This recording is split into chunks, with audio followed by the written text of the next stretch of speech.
Okay, it is Sunday, and it's also the beginning of hurricane season. So let's get right into it before it comes back for us. In my soul, you're a corner in my heart.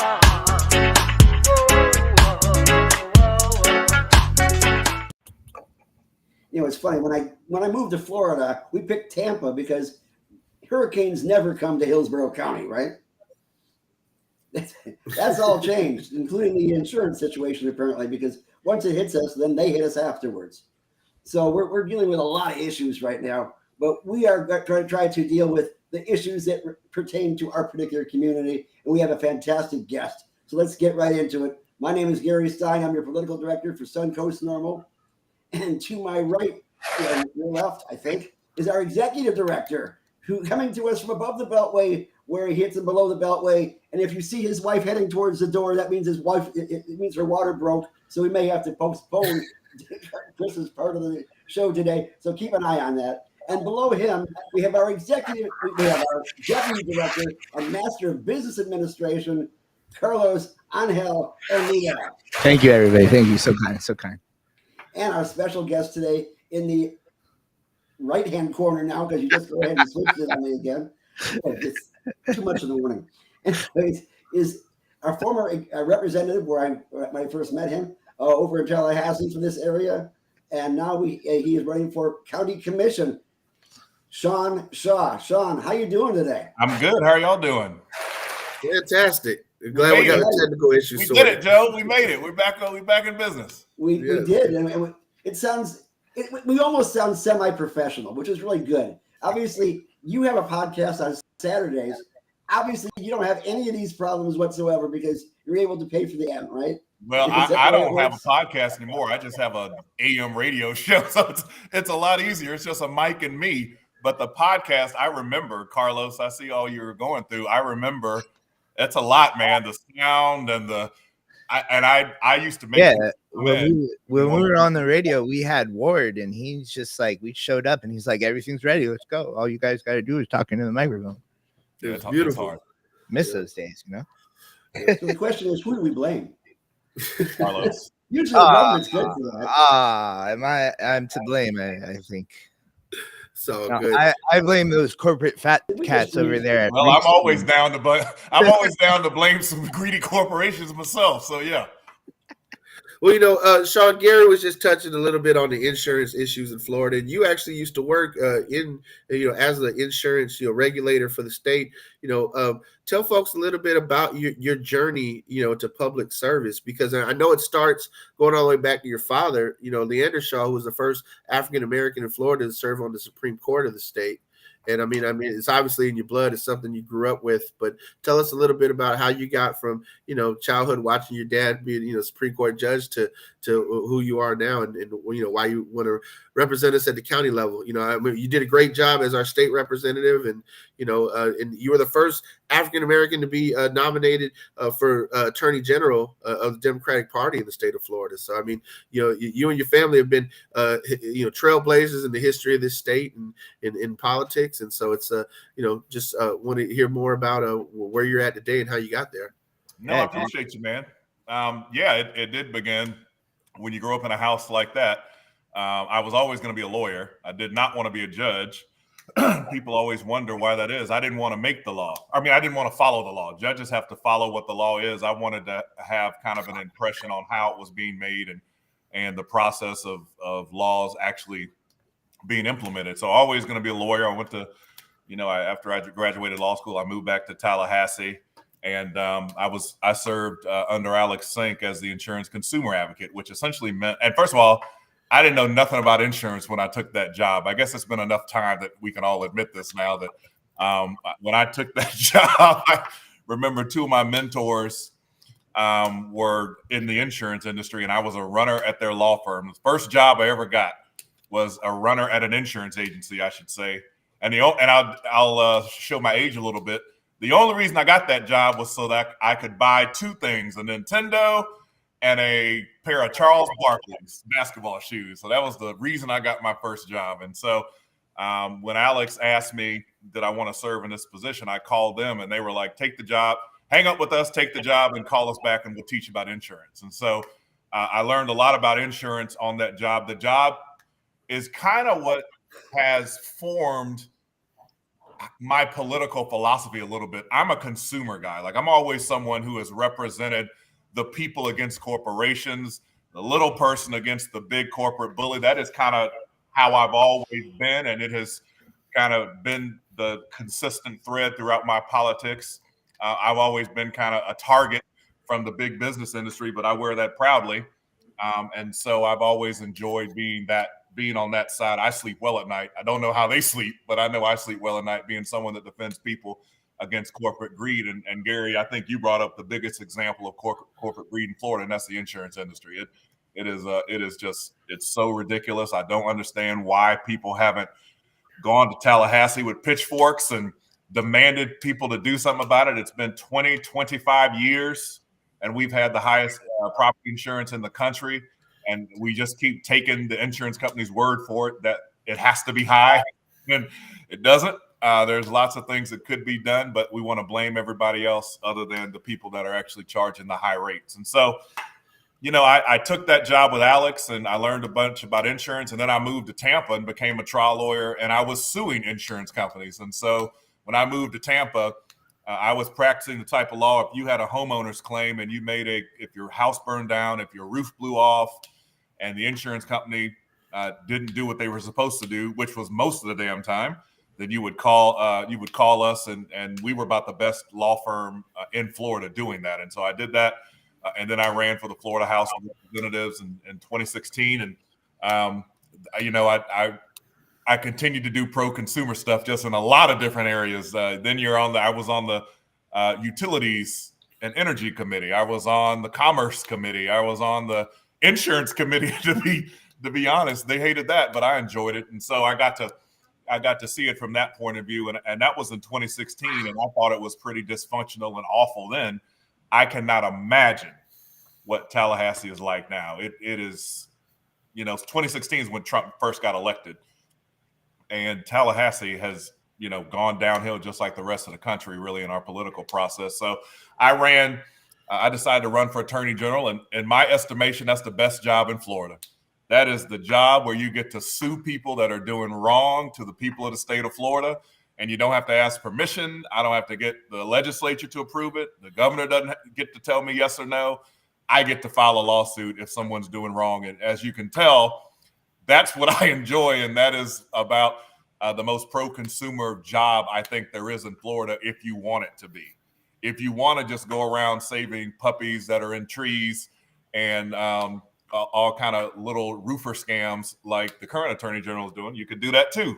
But I had a pretty expansive view of the office, and I thought we needed to be doing big things. Number one was the insurance industry and how the stranglehold it has in this state. So we ran, and as you said, Chris, I was first Black nominee, I think, for either party for attorney general. Then I took a break for a couple of years. I got a boat, and so I spent a lot of time in Tampa Bay, me and my gummies. And so I enjoyed being out there and spending time on the water. And then, I didn't like what I was seeing on the commission. It was turning into Tallahassee. It's very nasty. It's dysfunctional. It's vengeful. It's anti-affordable housing. It's anti-public education. It's anti-supervisor elections. It's anti-smart growth. And I just got tired of it. And I also got tired of complaining about it. And I figured, look, if I've done this before, I'm going to do this again. I'm going to run myself. And here we are. The question is how much can we do on the county side with all the preemption coming down from Tallahassee? How much do they tie your hands up? A lot. As far as getting these things tie your hands a lot. You can't touch any law enforcement budget, really. There's certain things you cannot do with regard to development. There's certain things you can't do with regard to the environment. They tie it a lot. There's certain things you can do about taxes and even local kind of stuff. And what's fascinating, all these people in Tallahassee, they pass these bills that hamstring local government. And then a lot of us that are in the legislature go back to serve in local government. And we're very upset about how much the legislature has hamstrung local government. It's fascinating to see how that happens. And so at least I know I voted against it. I believe that the local government ought to have the power to do local things. And again, I don't think Tallahassee does anything well. So the less they're involved in anything, the better, as far as I'm concerned. Isn't everything about Tallahassee like, obviously in the in Tallahassee in the executive branch level? Yeah, we got problems at the CFO level. We got problems with the person who's the commissioner for agriculture. We definitely have problems with the attorney general being basically a toady for the governor, no matter what agenda he has. And so I'd like to find out what you think you can accomplish at the county level that will help us out, because God knows we need it. Well, at the county level and local level, the things you do on the county level are the things that touch people the most in their everyday life. That was one of the things that was so frustrating about Tallahassee, is I didn't think I was making a difference to people's everyday lives. I would give a speech, it'd be on the Florida channel, I'd get quoted in the paper, I'd drive 4 hours back home, and here I am.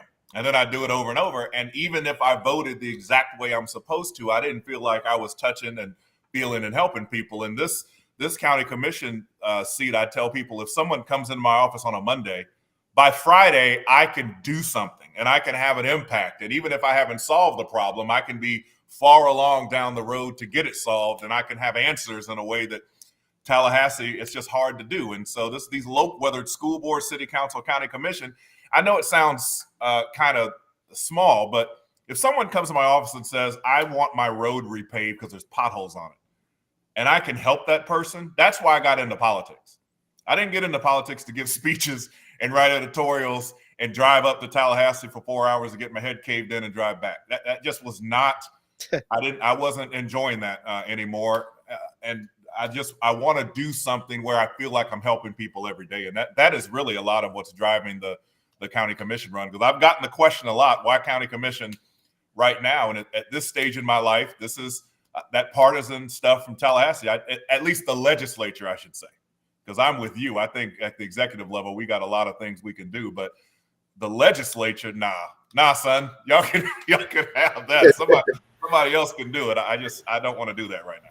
Well, a county the size of Hillsborough, I mean, it's bigger than some states. So the county commissioner seems like a local position, but for 7 people to represent, and you running countywide, I mean, you're going to be representing millions of people. Yeah, it's a lot bigger. You said it. It's a lot bigger constituency. Quite frankly, it's a lot more power. It's a lot bigger stage to do good things, and a bully pulpit and all that good stuff. You're exactly right.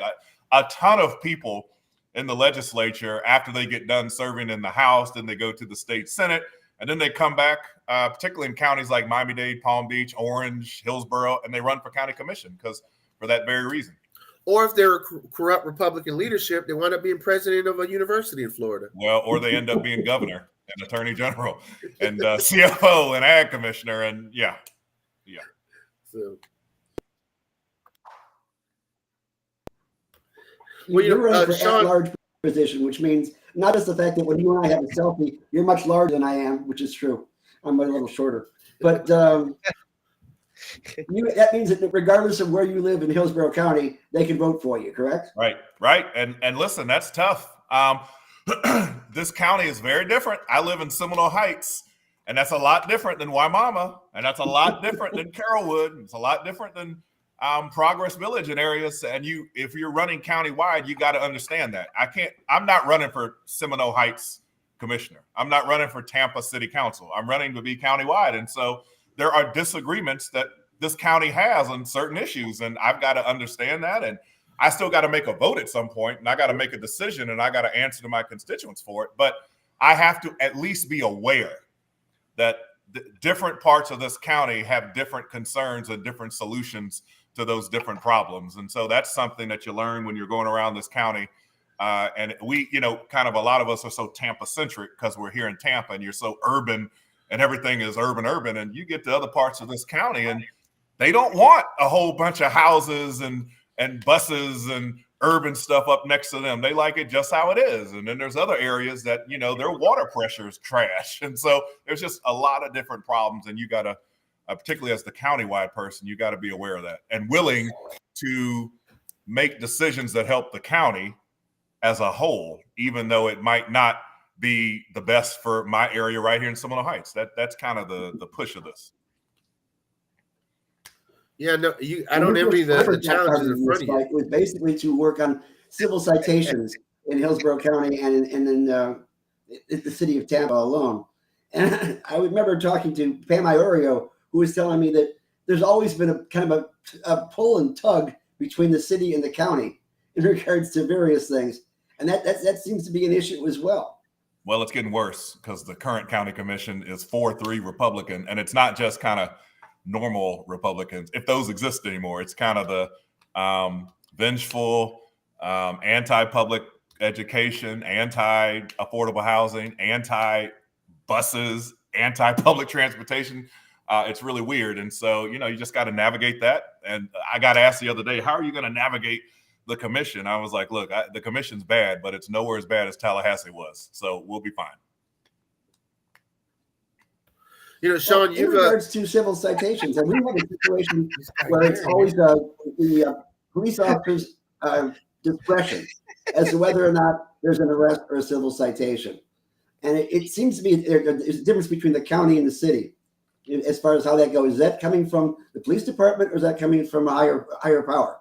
That's not coming from the county commission, to my understanding. I think that is that's law enforcement and or the state attorney. Chris, go ahead. I've been wanting to ask you. You have seen, especially with your time in office as state criminal justice reform really take off in Florida. Marijuana has gone from something that would, get you several years in prison in this state, depending on how much you have on you, to now you can get it pretty much with a doctor's recommendation on virtually any major highway or street, in Hillsborough County. And now we're looking at this November, voting on the ballot up or down of whether or not we pass Amendment 3, which would essentially legalize up to 3 ounces and up to 5 grams of concentrate, all which carry felony penalties right now. So we're looking at ending tens of thousands of arrests in this state, ending felony arrests for cannabis possession. Where are you on Amendment 3 as far as what you've seen with criminal justice reform and being able to formulate just where things are headed in this state? Because it seems like there's no buyer's remorse when it comes to medical marijuana. Most states have functioning systems now where things are working out well. I mean, yeah, there's some hiccups here and there, but those are typically regulatory issues that they've been able to fix later on down the line. No, I'm for it. Any HIPAA violations I'll let you know. I can waive them myself. I have a marijuana card. I've had one for a while, and I was in support of the medicinal amendment. I'm in support of this one as a policy procedure. But Chris, so I used to represent the urban core here in Tampa. In other words, Black folks, and I get questions sometimes rhetorical in nature, and sometimes actual questions that really give you pause. And there's really not a good answer. For example, these arrests going forward will be stopped. Yeah, there's a lot less arrests that are going to be connected to marijuana. What about all the arrests we've had, primarily people of color, that have been going on all this time? Now, if we pass the amendment, there's going to be a lot of people that get very rich very fast in terms of distribution, in terms of growers, and where are Black people and people of color specifically in that framework? If we pass marijuana and without any sort of expungement component to it and without anything like that, and then we allow people not of color to become $1 billion industry in Florida, that would be a travesty. And I am extremely pro recreational and the amendment, but because I know what the legislature is going to do. I know what's going to happen. There's going to be a select group of people that get extremely wealthy extremely quickly, and I have a feeling I know what they're all going to look like, and none of them going to look like me. And so I hope that we do something there. I don't think we will, unfortunately, but That's what the concern I have. It's not a concern as to whether we allow it, whether people all have access to it. It's a concern on the back end, like you said, of implementation, of regulation, and how we do it. But when I get asked, someone has a felony marijuana charge on there from 5 years ago. Well, now it's not illegal going forward after the amendment. So what happens to my record? Nothing. Yeah. I mean, you hit it on the head. I mean, look, the leading candidate for the Republican Party is now a convicted felon. So are we going to start changing our felony voting policies? Are we going to start looking at criminal justice reform from a serious point of view? And you're right. The political will in Tallahassee has always been the issue. It's the whole reason Amendment 3 is on the ballot, because in other states, like in New Hampshire, you've seen them move it through their legislature when it comes to adult use. You've seen regulated systems where it doesn't have to go for direct democracy to the ballot.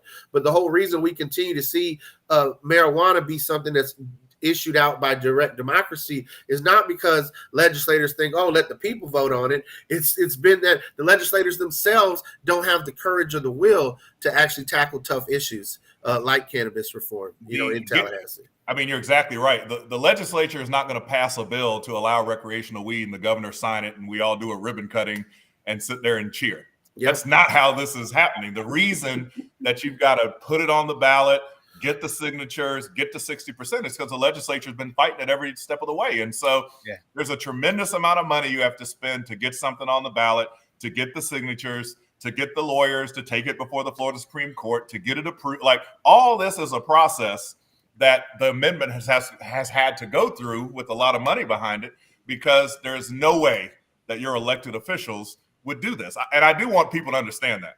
Yeah. The reason we have to have an amendment is because your elected officials would have refused to allow this to happen any other way. And they have been against what the amendment is for the entire way. I think the governor's already come out and said he's against it. And I'm sure the attorney general has too.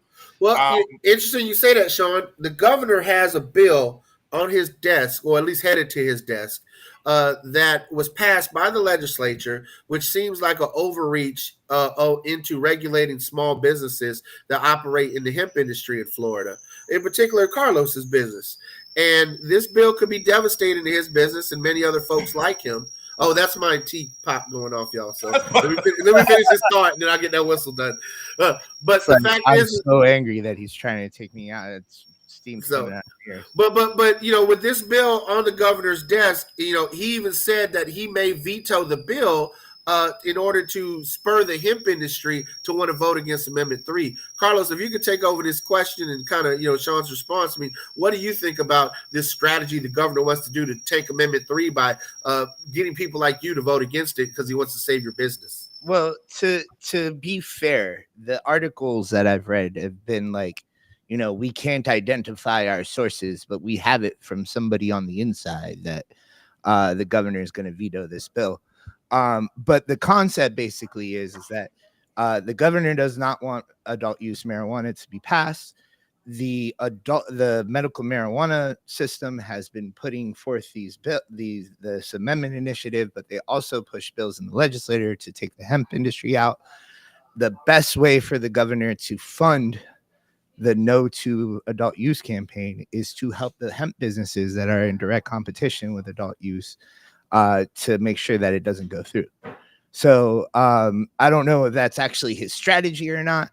I can tell you guys that I am not going to vote for DeSantis. I don't know if I'm going to end up actually being no on Amendment 3.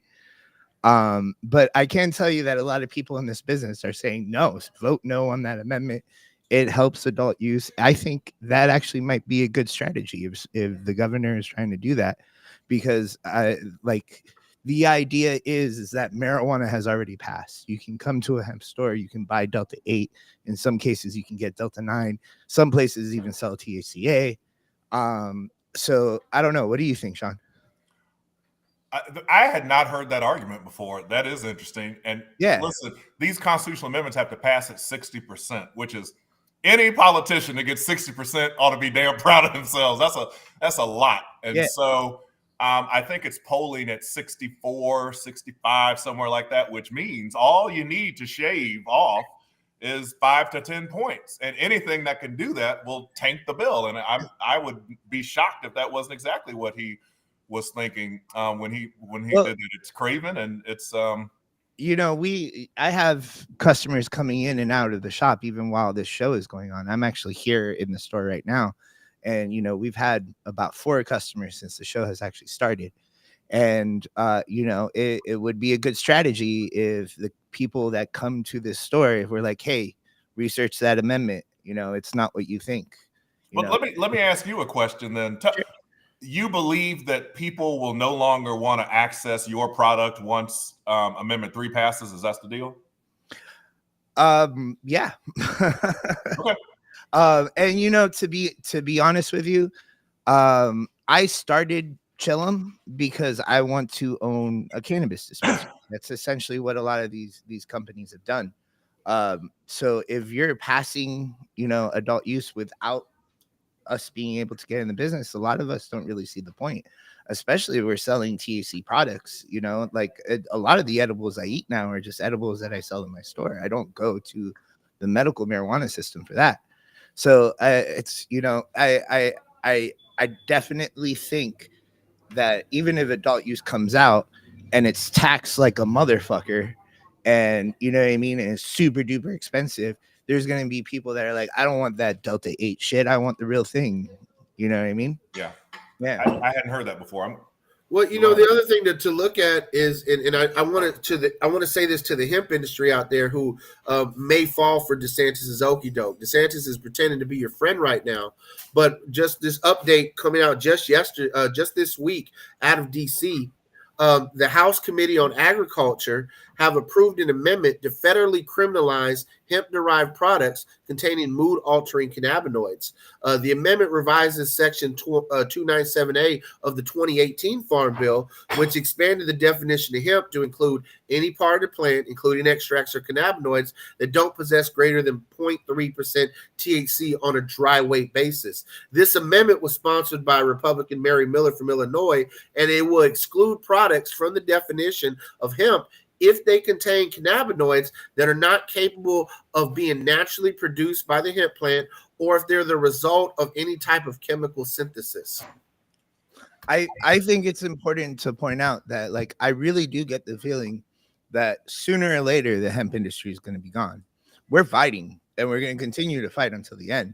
Right. But as soon as cannabis is legalized, not Schedule 3, but legalized in the United States, nobody's going to want hemp anymore. Nobody's going to want it. Everybody's going to want it from a cannabis dispensary. When did medicinal pass? In 2016? Yeah. Yep.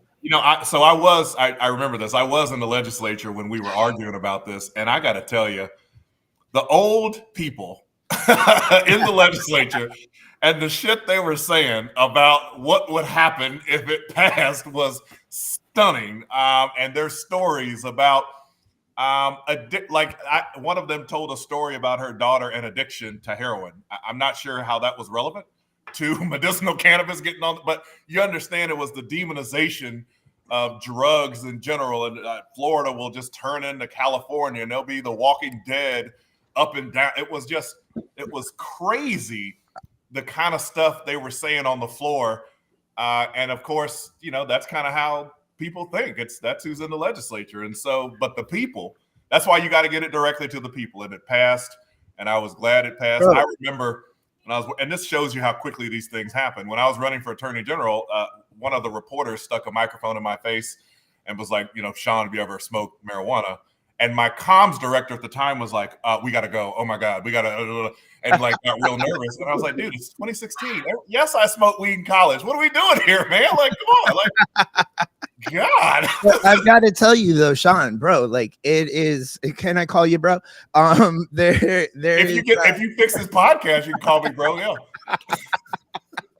No, there's still people in the legislature that have the same idea. Yeah. You have Senator Osgood, I believe her name was saying that people that buy hemp at a store like Chillum are eventually going to end up smoking crack and eating out of dumpsters. That is well, remember, Chris, I know you remember this. We have a senator close to here that was trying to get all glass and anything that you could use to even Yep. smoke. I'll call his ass out, Daryl Roussan. Yeah, well, you did, I didn't, but yes, there, and he was very much against. I think he's changed his mind on some of that stuff, but He's changed his mind on medical marijuana. He's pretty anti-hemp, to be honest with you. Oh, really? Like, I didn't know that. Yeah, I've talked to him quite a few times about the hemp industry, and he seems to be good sometimes. It seems to be horrible on other times. But I'm pretty sure he's against adult use.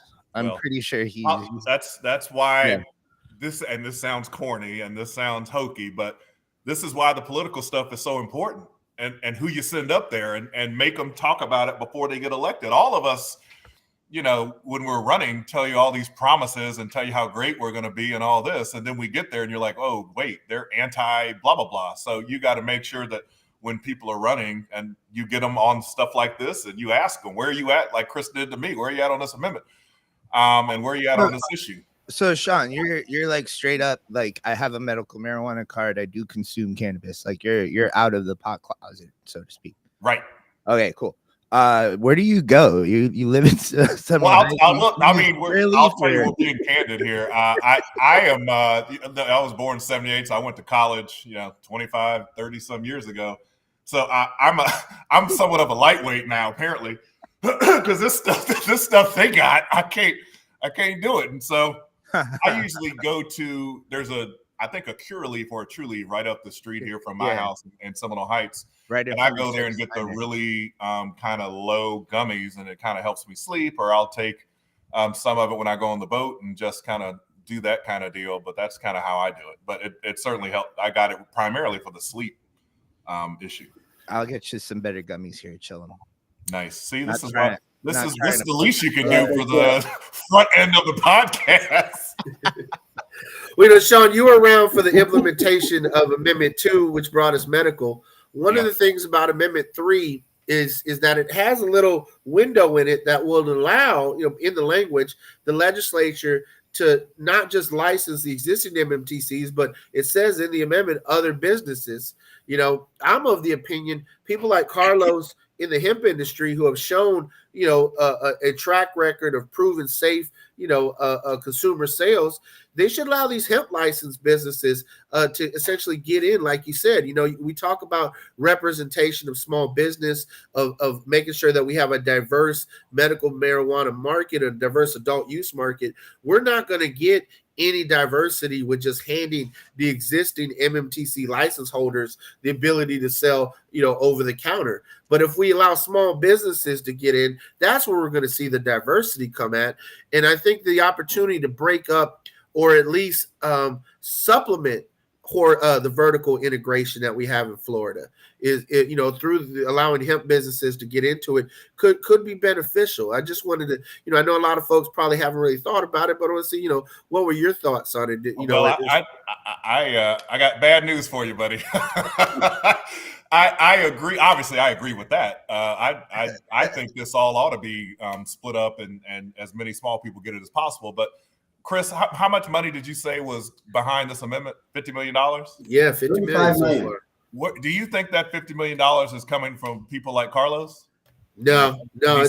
Most of that has come from one or two dispensaries, and now now that it's on the ballot in November, you see the other multi-state operators. There's a reason that they are willing to invest that amount of money in an amendment like this. It's because they see it as a huge moneymaker, and they see it as one that they're going to be able to take advantage of, and not the smaller business people like Carlos and others. That's how this works. When we were doing the medicinal one, I remember there were like 7 or 8 licenses that were going out, and you talking about a fight for one of those 7.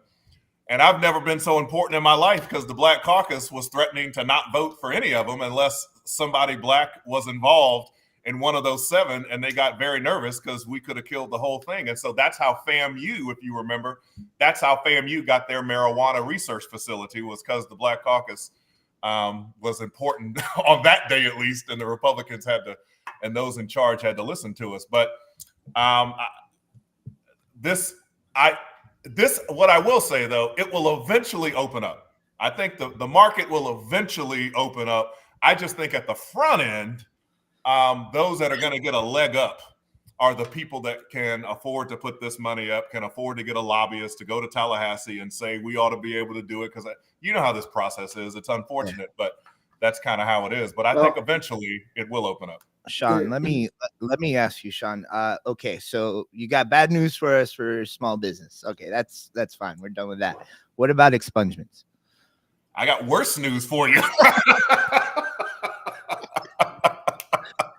But I mean, what you're arguing about the small business, yes, okay, maybe the people that are putting up the money for the amendment, they're going to profit for it first. But I mean, what is it going to take for the legislator just to write a little piece in a law that, you know, we're going to expunge marijuana? But listen to this. The legislature doesn't even want this amendment we're talking about. Yeah, all right. Like, the only way you would get an expungement is to do another amendment that says all these arrests were expunged. There's absolutely no way that the legislature is going to expunge a whole bunch of records of Black folks and people of color that have been you know, charged with some type of stuff with a swipe of the pen, and then DeSantis going to sign it. Like, I mean, come on, man. You knew that when you asked me that I was going to get revved up. You asked me that on purpose, I know, but I'd say to your audience, like, the reason we have to go through this amendment route, like we said, is because the legislature is not going to do. Not only will they not do it, they're against it. They're not just neutral and don't want to do anything. They're your enemy. They if they could, they would stop you from doing it. Yeah. And they're campaign donors, you know, from Geo Group and Core Civic. You know, you got to think about how much the private prison industry pours into the Florida Republican Party. And for those of you who don't believe it, go look at the campaign records are clear and transparent. I mean, even in this hemp bill fight, it was ironic to see Geo Group donating to the Republican Senate leadership alongside TrueLeave in order to put Carlos out of business. Yeah. And there's one other bug in the room, so to speak, a poison spider, if you will. And that is part of 8A laws called Note 1. The whole medical industry could disappear and start all over from scratch. Does anybody see that as happening? Yeah, I'm gonna tell you why I don't. These once, and this is why they're fighting it so much. When something gets in the Constitution, that takes precedent over anything the legislature tries to do. And I know we've lost the courts here in Florida, and I know we've certainly lost the legislature and the cabinet. But when it's in the Constitution, it's hard. I mean, they fought. Remember when we had the restoration of felon rights here in Florida, and the legislature did all they could. They were able to do some stuff, but still, the heart of the bill survived, because once the people vote on it, it's hard for you to do away with it. So there's legally, I don't know how you would try to push a reset on the medicinal cannabis industry because in 2016 the bill passed. So it's just hard. And we've had 8 years of implementation now. So to try to do away and around and something like that is going to be very hard legally. And I just think that's kind of difficult. The best way for them to do it is to just beat it at the ballot box, so to speak. You know, one of the things that, I've been hearing from folks is with Amendment 3 is, you know, how do you get communities that have typically been, conservative or even just anti-cannabis, in particular the Latino community, to turn out and vote for this. And one of the things that I found interesting was that, Mexican-grown cannabis distributed by Mexican cartels are at a record low at the border because they have to compete with state legal pot. And like you said, Sean, some of this stuff that we produce here domestically in the U.S. is way better quality product than folks have had in college, than these Mexican cartels can produce. So it seems to me like, one of the best things for the safety at the border, for the safety of folks who feel some type of way about how drugs affect our community, is for us to actually regulate it ourselves as Americans, rather than letting the black market and letting cartels dominate it. What are your thoughts? No, I think you're right. I think the argument is the money. The amount of money that is going to come to the state of Florida so that the government can, let's just pretend that this is what will happen. and spend it on schools, spend it on roads, spend it on transportation, spend it on infrastructure, spend it on the amount of, it's billions of dollars. And this state underfunds all those things that I said. If you want better schools, or you want affordable housing, or you want anything that the legislature has said we don't have the money for, God, I mean, this is how we got the lottery. They lied to you, but this is how we got it. They said, if you give us the lottery here in Florida, and there were, at the time, Florida was real conservative and didn't believe in gambling in the lottery, but it was sold as this lottery money is going to help the education system, and it passed. And so I think that's how you talk in the language of the conservative person that might not like this. One, you can say, look, it's 2024. Like, you know, what are we doing here? But two, it's the money that's going to come into this state. And I mean, that's $5 to $10 billion. That can do a lot of good, even in a state as expensive as Florida. Well, Sean, you got a pulse to the issues. You've served in the legislature. You know, politics has been in your blood your whole life. So, you know, I'm firmly convinced that you will make the best candidate for the Hillsborough County Commission to represent all of us, you know, countywide. One of the things I just wanted to point out and say is that you taught me a valuable lesson in politics back when I was giving you shit about supporting Pete Buttigieg instead of Bernie Sanders, and it didn't faze you at all. You said, great, do your thing. I'm going to do my thing. And you know what? It really resonated with me. It's like, you know what?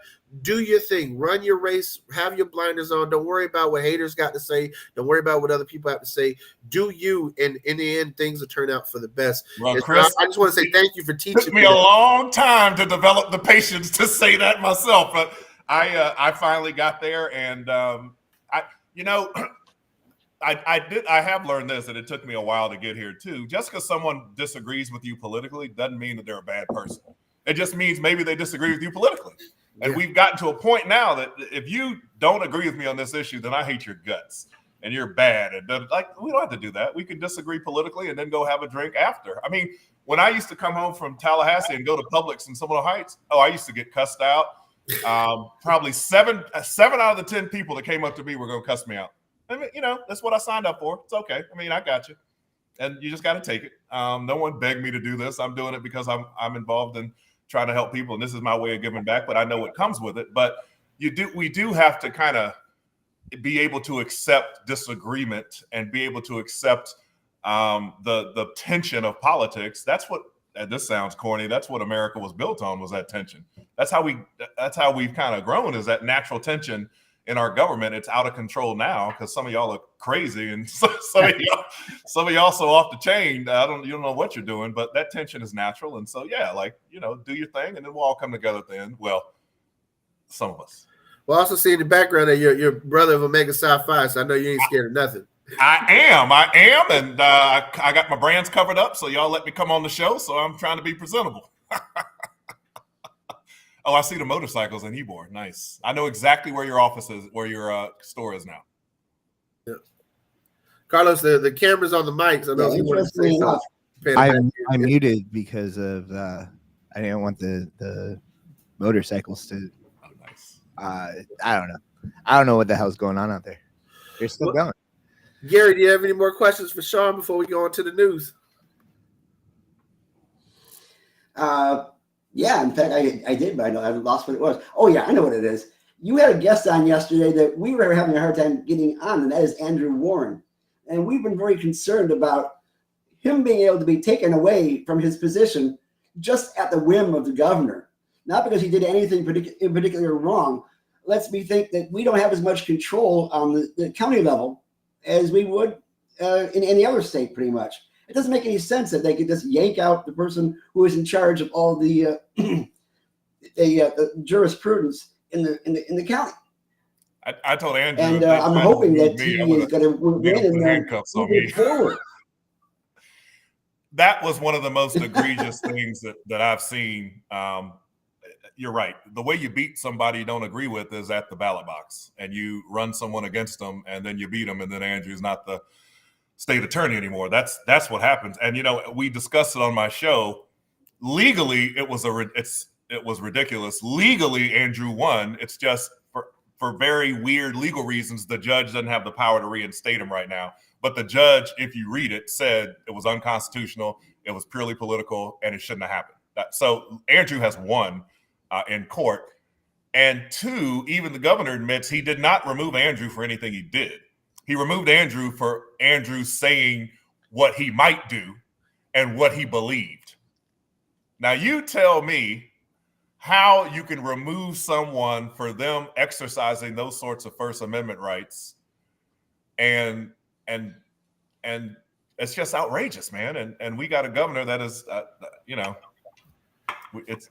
it's not just our governor. Florida is the headquarters of this MAGA stuff, right? So we got a lot going on here, and we got a lot of work to do. And quite frankly, my party has a lot of work to do a better job winning elections. We can sit here and talk about all this, and we need to change. We need to do better winning elections, and I own that. And I hope my party needs to own that. As long as we're out here losing every election, we can't help people, and it's going to continue to be like this. And we got to do a better job. And that's a message that I tell some of my party elders that some of this is on us. We got to do a better job of it. Because I'll give you an example before I get off. In 2016, the people by 60% passed medicinal cannabis, and they passed the restoration of felon rights. In 2016, Andrew Gillum and I both lost. Two of the biggest champions for those two issues. You know who we lost to? DeSantis and Ashley Moody. Two of the biggest public enemies of those amendments that passed. So what I'm telling you is there were a significant amount of people that voted for those amendments against me and Andrew. And that's just, unfortunately, that's just one. Maybe it had something to do with race, but I think more it had to do with the letter beside our name. And that Democratic thing, we got to do a better job. It's that Democratic letter in Florida doesn't mean good stuff to people. We just got to do a better job of messaging and telling people what we stand for and those sorts of things. Because the state has shown it'll pass good amendments. People will vote for this minimum wage and protecting the environment and cannabis and all this restoration of rights. But we have not had a governor since Lawton Childs. This is a very good fucking point. Yeah, very good point. Yeah, it blows my mind. You know, Sean, you brought up a good point too about the way DeSantis politically motivated removing Andrew Warren. Andrew's a white guy who got it, but the fact is, I watched a panel the other day of Black female district attorneys and prosecutors across the country who have had Republican governors remove them in the same way. Orlando had theirs with Morrell removed. It's one of the reasons why Aramis Ayala decided to move on, try and run for Attorney General last go around. It's like there is no respect for certain people to carry out the jobs they're duly elected to because of political motivations in the higher offices in this state. We got my side's got to do better. Yeah, I'm a big believer that if most Republicans looked into how the Republican legislator votes and uses their influence, they would notice that they don't stand for the same shit. You know what I mean? Like, but who knows who does what in Tallahassee? I realized this when I got elected. Really does. Nobody people really think they look for that letter next to the name. They believe what you tell them. If I say, look, I went to Tallahassee and I was voting in favor of X, Y, and Z, you're not going to look at the voting records and the committee reports you're not going to know. You're going to know that I got in front of your neighborhood association and said, Sean Shaw's fighting for you. And you are then going to vote for me, regardless of the fact that I might have been up there voting against every issue that is important to you. It's just the people really don't know what happens in Tallahassee. And for some reason, they just don't connect it to the letter. Insurance rates have been high in this state for the last 25 years. Guess what else happened in the last 25 years? Republicans took over control of the state and all forms of government. That's when those two things match up entirely. But no one that I know has lost their job or lost their election just because of insurance rates, even though we all bitch about it and we all talk about that's a very important issue and we all think it's a big concern. It ain't too big a concern because every time a Democrat runs against a Republican for governor and brings it up, doesn't matter. Those are kind of political science things and things from an election standpoint that we got to do a better job at. Well, Sean, great interview. I think we need to start doing the news though. But before we do that, we want to give you a chance to take a moment, look into the camera, tell people how they can get a hold of you, how they can support you. SeanShaw.com, right there, SeanShaw.com. If you live in Hillsborough County, you can vote for me. I hope you would do me the honor to give me that vote. And I also hope that maybe you go on SeanShaw.com and donate a little something so that I can get some signs and T-shirts and talk to the people and be this kind of voice on the county commission. If you like what you heard and you like the tenor of it, then I hope you'll vote for me and go to SeanShaw.com and help me out and contact me, all that good stuff. But this was fun, man. I like doing these shows. You can tell you could probably tell why I don't want to go back to Tallahassee. You could probably tell why I'm running the local office and not Tallahassee because of the kind of the disgust I have with it. But we have people up there that are fighting a good fight, so we all got to do our part. But I appreciate y'all having me on, man. Yeah, next time you got to come down to Ybor and join. I'm coming now. I know where you are. Yeah. One more quick question: did your dad ever fly a flag outside the house that was not an American flag? No, he did not. And as a black man, I doubt he would have gotten the pass that Alito's gotten on that. So I'm a lawyer, and my dad was a high-ranking judge, and so I have a special way that I feel about the justice system and a special reverence for stuff. And I've lost an enormous amount of my good feelings towards the court. And I'm one that is kind of more apt to give respect to the United States Supreme Court than most, just because of my background. And if you can go to this is really nerdy, but if you can, in your nomination hearings, if you can tell the Senate, Roe v. Wade is the law of the land, and I don't believe it should be overturned. And then the first time you get a chance to overturn it, you overturn it. You shouldn't wonder why the entire country thinks you're a political entity and why you poll as bad as Congress now. Like that's just awful, man. But again, elections have consequences. Well, Sean, thank you again for joining us. With that, Carlos, I think it's time for the news.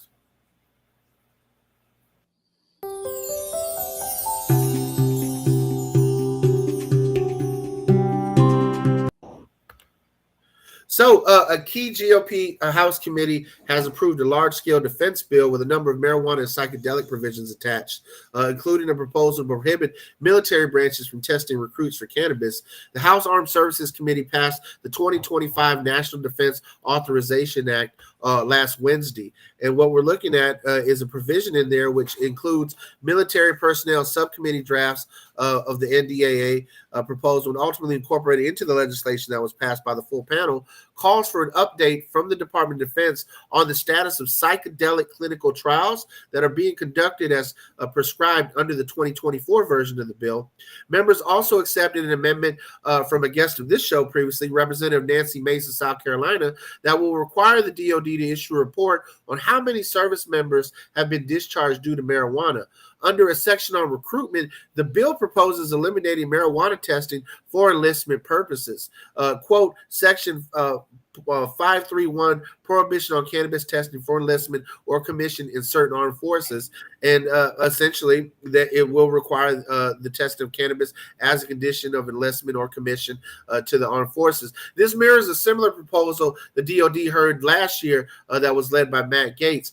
Nancy Mace seemed to have got it over the finish line. So we'll see how this shakes up. I mean, as we look at how many troops have been kicked out over the last decade for using cannabis, is there also going to be, efforts to reverse dishonorable discharges? So that still remains to be seen. But this is a first step in really eliminating some of the cannabis stigma in this country, in that making it no longer a precondition of preventing you from enlisting or getting a commission. Also looking at some studies that are coming out. A recent study in the Journal of Biomedicines showed that the history of cannabis use is associated with lower risk of prostate cancer. And researchers affiliated with the Connecticut School of Medicine and H. Lee Moffitt Cancer Center and Research Institute in Tampa assessed the relationship between cannabis consumption and prostate cancer in a nationally representative cohort of over 2,500 participants. Investigators reported that subjects between the ages of 50 and 64 who identified as either current or former cannabis consumers possessed a significantly lower risk of prostate cancer diagnosis. Scientists suggested that this finding proves the biological support for the anti-cancer effects of the constituents of marijuana. Numerous preclinical trials have documented the ability of cannabinoids to inhibit cancer cell growth. So as we see now, cannabis is definitely still a medicine any way you shake it out. And that also goes to recent open label trial data published in the journal Nature.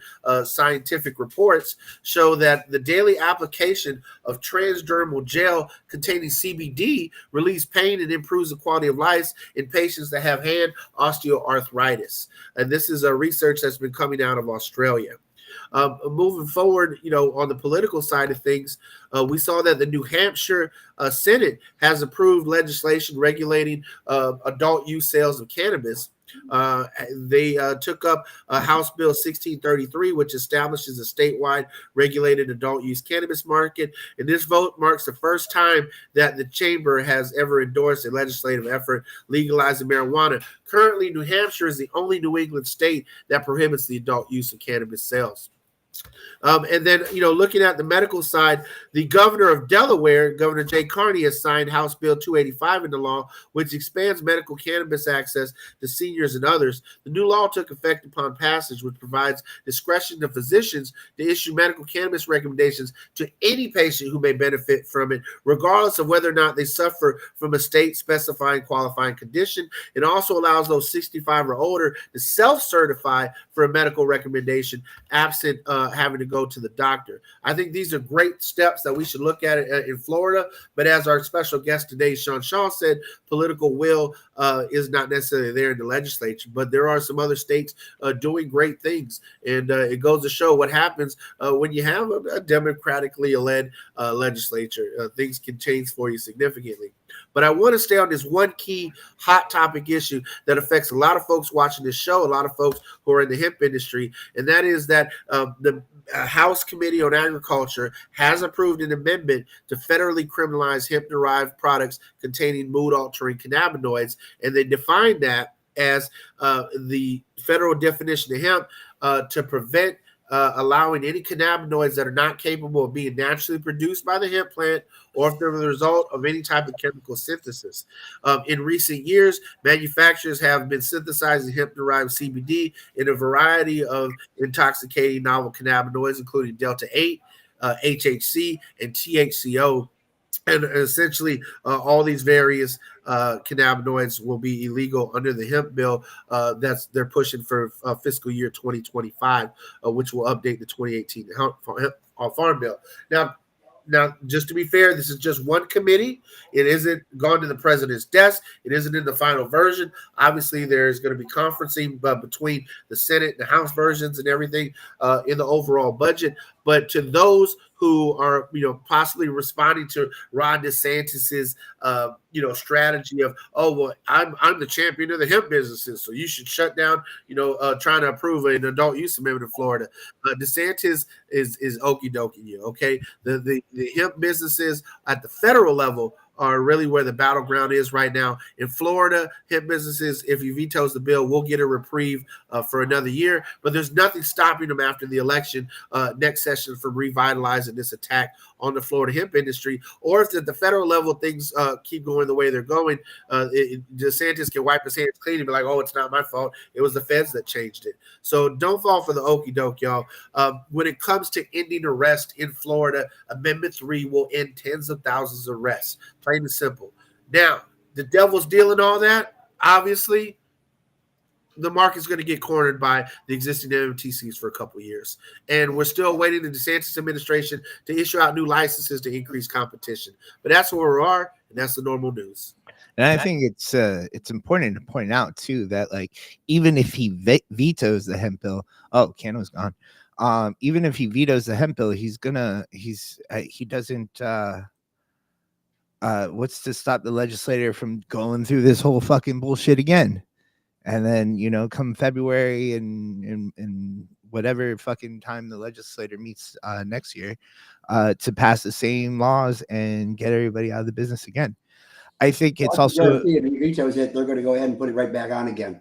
yeah, There's nothing that stops them from doing that. And next year there won't be an amendment to fall back on, and so therefore it probably will sweep straight through. So, like I said, don't follow with the rope-a-dope. Don't do it, because you will get bit in the end. And like I was saying earlier in the show, if adult use passes, I mean, hemp sales are gonna go down. Like, there's just no other way to put it. And I mean, I hate to think, if the amendment passes and these struggling hemp companies go and start putting money forward towards a new lobbying effort, it doesn't seem like a smart way. It's not sustainable. Sooner or later, it's unfortunate. I hate to say it. I've loved selling hemp, but sooner or later the hemp industry is going to just go by the wayside. I mean, it's just a fact. Not sustainable. But regardless of how Amendment 3 ends up, we're going to have a lot of work on our hands. If it goes down, if it stays up, we're going to have to go out there and fix whatever the legislature plans on doing to it, either to the medical program or the adult program. We're still going to have problems with people being arrested or losing their kids, or losing their job, or being kicked out of medical institutions. These are the bills that we are fighting for on a grassroots basis at Suncoast NORML, and that is why we need your help to become a member and to help us with this fight. And in order to do that, you need to go to suncoastnormal.org/membership, where you'll get a fantastic pin and a card, so you're a card-carrying liberal or a card-carrying cannabis advocate. Sorry. Or you can just scan that QR code up on the top. My thumb's pointing at it. I'm assuming you're hearing everything I'm saying. Oh, we can hear you.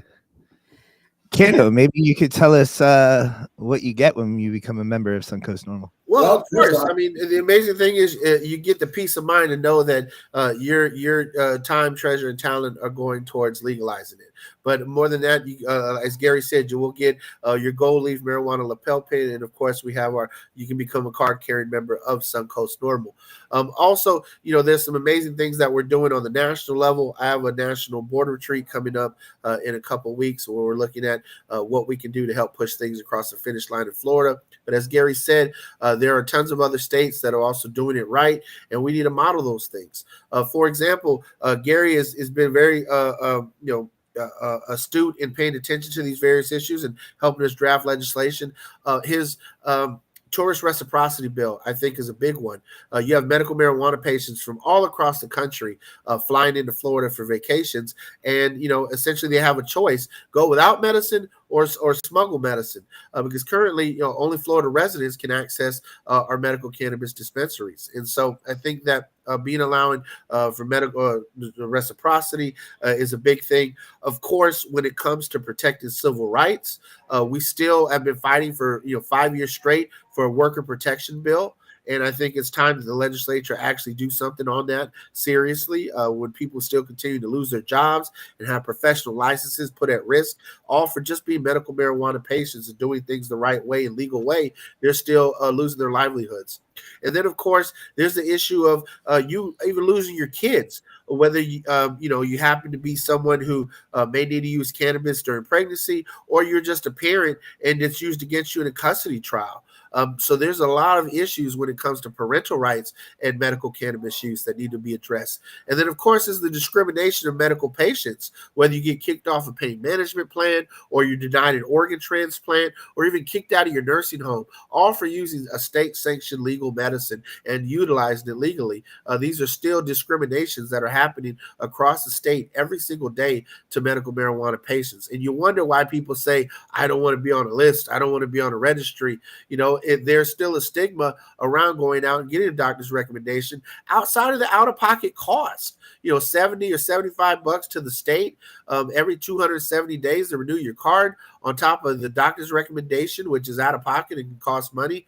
For veterans, we're still waiting on the VA to get it together and allow veterans to get access to it. So we're still a few years away from the federal government addressing this in a serious manner.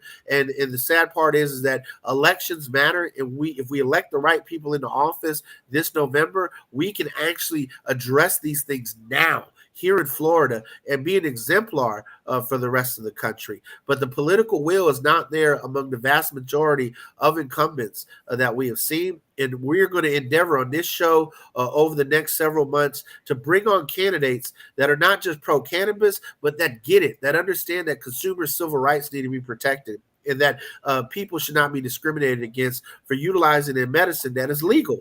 And Sean came out of the pot closet. He's a card-carrying member. It's great and refreshing to see elected officials be able to say, look, I utilize it as a medicine. It's safe, and we can regulate it, rather than allowing a system that adapts like the Wild West or a system that isn't being paid attention to. The fact is that this is a highly regulated system, and even the hemp industry prior to the current commissioner and the crackdown he's trying to do was fairly well regulated as well. Carlos, you had Department of Ag come into the shop plenty of times to regulate, pull products off the shelves. So it's a red herring out there to say the kids are at risk. Oh, what about the kids? That's always been the line for Reefer Madness. Even the original Reefer Madness movie was like, do you know what your kids are doing right now? They could be having orgies and dancing to jazz music, all because of the devil's lettuce, And it's just sad that we're still have the Reefer Madness propaganda that in the political system, even 80 years later. But we are going to continue to endeavor to show truth on this show and to showcase the people who you should be voting for this November in order to really make a difference. And for those who don't like it, and for those haters that want to accuse us of slanting one way or the other, we do our best to bring you fair and balanced representations. I am highly critical of my own political party. Carlo, who has been I would say a apolitical figure, has been motivated by his own businesses coming under attack to pick a side in this, because in the end, it's either winners or losers. It's not about R or D. It's not about red or blue. It's about who's going to be successful and who's not, who's going to make money in this industry and who's not. And so if you're someone who wants to make money in this industry, pay attention to these folks that we're bringing up here on the rotation, and see about making sure that they get elected. All right. And with that, you guys enjoy your Sunday. We'll be here next week with the same issues. We're